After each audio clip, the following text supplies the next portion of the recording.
ఈరోజు మనం చెప్పుకోబోయే కథ అదే గనక ఉంటే. పని పాటు లేకుండా పొద్దస్తమానం అల్లరిచిల్లరగా తిరిగే రంగడు గంగడు గాయపడ్డ ఒక పెద్ద మనిషిని చేతుల మీద మోసుకుని వైద్యుడి వద్దకు వచ్చారు. వైద్యుడు ఆయన గాయాన్ని శుభ్రం చేసి మందు వేసి కట్టుకట్టి నాడి పరీక్ష చేస్తూ ఈయనకు గాయం ఎలా తగిలింది అని అడిగాడు. 2 పొట్టేళ్లు ఢీకొంటుంటే ఎర్ర పొట్టేలు గెలుస్తుందని నేను, నల్ల పొట్టేలు గెలుస్తుందని గంగడు పందెం కాశాం. దాంతో మా మధ్య గొడవ పెరిగి కొట్టుకునే స్థితి వచ్చింది. ఆ సమయంలో దారిన వెళుతున్న కనకయ్య అనే ఈ పెద్ద మనిషి మా తగ్గు తీర్చడానికి ఆగండి ఆగండి అంటూ మా మధ్యకు చొరపడ్డాడు. నేను గంగడి మీదకి విసిరిన రాయి ఈయన తలకు తగలడంతో గాయపడ్డాడు అన్నాడు రంగడు.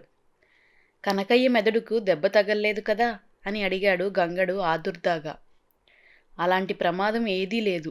అయినా అదే గనక ఉంటే మీ స్వభావం తెలిసి ఆయన మీ మధ్యకు వచ్చేవాడు కాదు కదా. పై దెబ్బే, నెత్తురు చూసిన భయంతో స్పృహ కోల్పోయాడు అంతే అన్నాడు వైద్యుడు చిన్నగా నవ్వుతూ. ఇదండి అదే గనక ఉంటే. ఈ చిన్ని కథ మీకు నచ్చిందా?